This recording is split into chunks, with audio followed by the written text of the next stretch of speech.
Okay. Hi எல்லாருக்கும் வணக்கம். This is geography Srinivasan.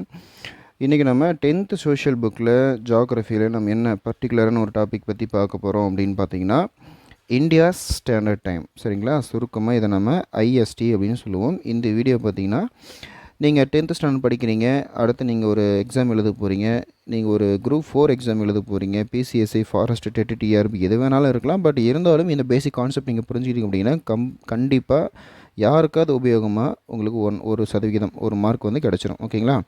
S. இப்போ பாருங்கள், முதல்ல இந்தியா ஸ்டாண்டர்ட் டைம். இந்த டைம் வந்து நம்ம என்னென்னு நம்ம குறிப்பிட்டு சொல்கிறோம் அப்படின்னா 82 டிகிரி 30 நிமிடம் கிழக்கு லாங்கிடியூட் அப்படின்னு சொல்லுவோம். லாங்கிடியூட்னா தீர்க்கரேகை. சரிங்களா? இப்போ நல்லா பார்த்துக்கோங்க English medium students. 82 degree and 30 minutes eastern longitude. இதை தான் நம்ம என்னென்னு சொல்கிறோம், இந்தியாவுடைய ஸ்டாண்டர்ட் டைம் அப்படின்னு சொல்லி நம்ம டினோட் பண்ணுறோம்.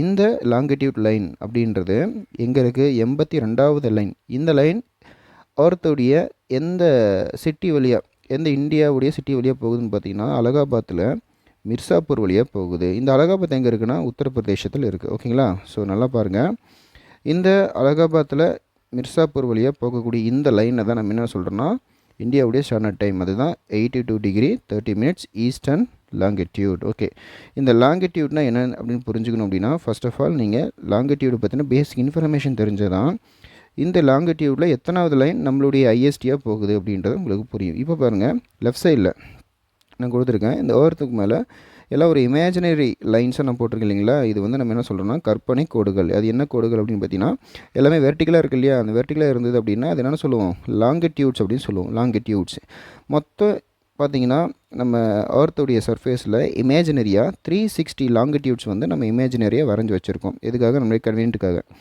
இப்போ இந்த 360 டிகிரியை ரெண்டாக பிரித்தோம் அப்படின்னா என்ன கிடைக்கும்? 180 லைன்ஸாக. கவனிங்க, இப்போது இந்த எர்த்தை நான் ரெண்டாக ஸ்ப்ளிட் பண்ணியிருக்கேன். ரெண்டாக ஸ்ப்ளிட் பண்ணதுக்கப்புறமா 360ல் பாதி எவ்வளவு?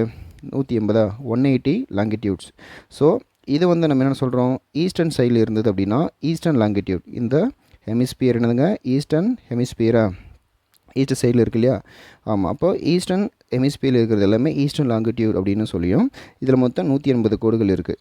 அதேமாரி வெஸ்ட் சைடில் இருக்கிற இந்த ஹெமிஸ்பியர் வெஸ்டர்ன் ஹெமிஸ்பியர் அப்படின்னும், இந்த வெஸ்டர்ன் ஹெமிஸ்பியரில் மொத்தமாக 180 லாங்கிடியூட் லைன்ஸும் இருக்குது. ஓகேங்களா? ரெண்டும் சேர்த்துனா 180 + 180 360 லைன்ஸுங்களா? ஓகே.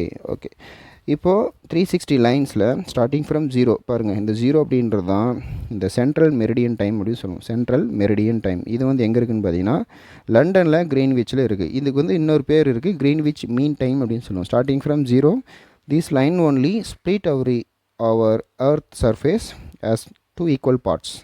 அப்போ 0 டிகிரி இந்த மெரிடியன் லைன் தான் எர்த் ரெண்டாக ஸ்ப்ளிட் பண்ணுது. இப்போ ஸ்டார்டிங் ஃப்ரம் 0 அப்படின்னா அடுத்த லைன் 1 டிகிரிக்கு ஒரு லைன், 1வது கோடு, 2வது கோடு, 3வது கோடு, 4வது கோடு எக்ஸட்ரா 82வது கோடு வரைக்கும் வந்துட்டோம்.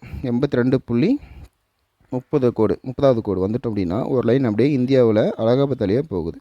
அந்த லைனை தான் நம்ம என்ன சொல்கிறோம், இந்தியாஸ் சென்ட்ரல் மெரிடியன் லைன் அப்படின்னு சொல்கிறோம். இந்தியாவின் மத்திய தீர்க்கரேகை அப்படின்னு சொல்கிறோம். ஓகேங்களா? ஓகே. இப்போது இன்னொரு டீட்டெயில் பாருங்கள். இப்போ நம்ம இந்தியா எப்படி இருக்குன்னா, இந்த லைன் பாருங்கள் எப்படி போகுது அப்படின்னா, கொஞ்சம் வெயிட் பண்ணுங்கள். எஸ்.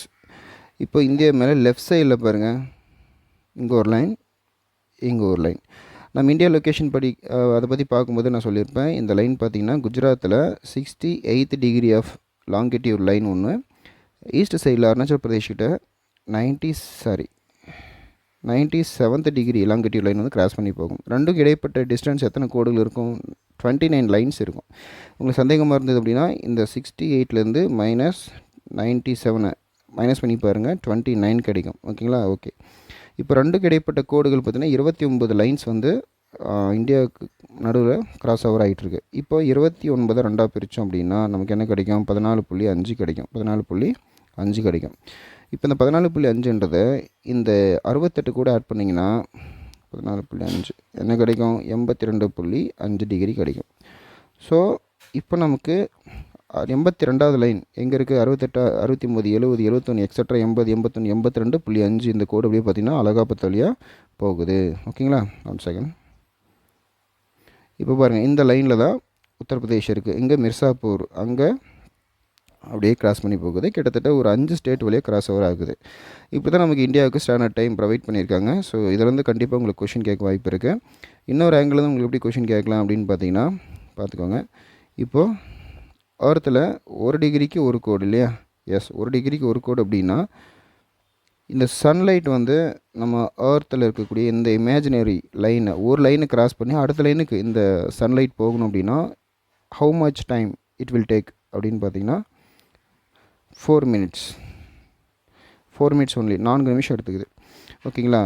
எஸ், அதனால தான் இந்தியாவில் ஈஸ்டர்ன் சைடில் இருக்கிற அருணாச்சல் பிரதேஷுக்கும் குஜராத்துக்கும் இடையில் டைம் டிஃப்ரென்ஸ் பார்த்திங்கன்னா அப்ராக்சிமேட்லி 2 ஹவர்ஸ் வரும். 2 ஹவர்ஸ். ஓகேங்களா? இது எப்படி பாசிபிள் அப்படின்னா இப்போ நான் சொல்கிறேன் பாருங்கள். ஓகே, இது உங்களுக்கு புரியும்படி நான் சொல்லணும் அப்படின்னு பார்த்தீங்கன்னா இப்போ இந்த 360 லைன்ஸ் இருக்குது இல்லைங்களா? 360 லைன்ஸில் நம்ம இந்தியாவில் மட்டும் நார்தன் ஹெமிஸ்பியரில் நம்ம இந்தியாவில் மட்டும் எத்தனை லைன்ஸ் போகுதுன்னு பார்த்தீங்கன்னா 29 லைன்ஸ் போகுது. இந்த 29 லைன்ஸையும் நம்ம கடக்கணும், சன்லைட் வந்து கடந்து போகணும் அப்படின்னா இன்ட்டு 4 போட்டிங்கன்னா 116 நிமிஷம் கிடைக்கும்.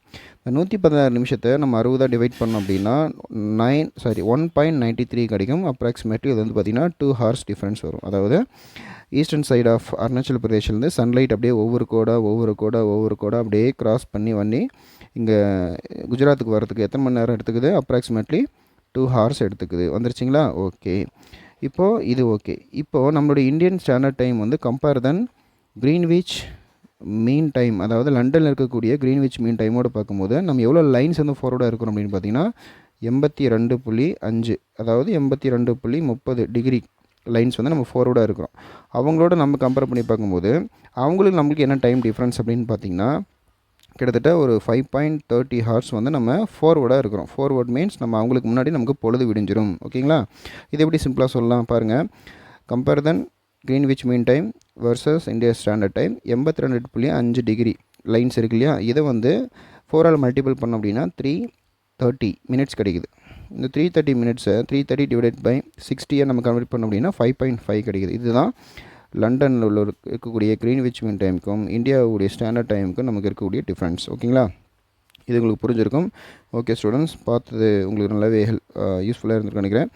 மேற்கொண்டு நம்முடைய ஜியோகிராஃபி ஸ்ரீனிவாசன் சேனலை சப்ஸ்கிரைப் பண்ணிவிட்டு எல்லாேருக்கும் அதை ஷேர் பண்ணுங்கள். கண்டிப்பாக குரூப் 4ல் இது வந்து கண்டிப்பாக கேட்குறதுக்கு நிறையவே சான்சஸ் இருக்குது. கிடைச்சது அப்படின்னா ஒரு கேள்வி சரி அப்படின்ற பட்சம் 1.5 மார்க் கிடைச்சி அதில் நீங்கள் உள்ளே போகிறதுக்கான சான்சஸ் இருக்குது. Okay, thank you so much.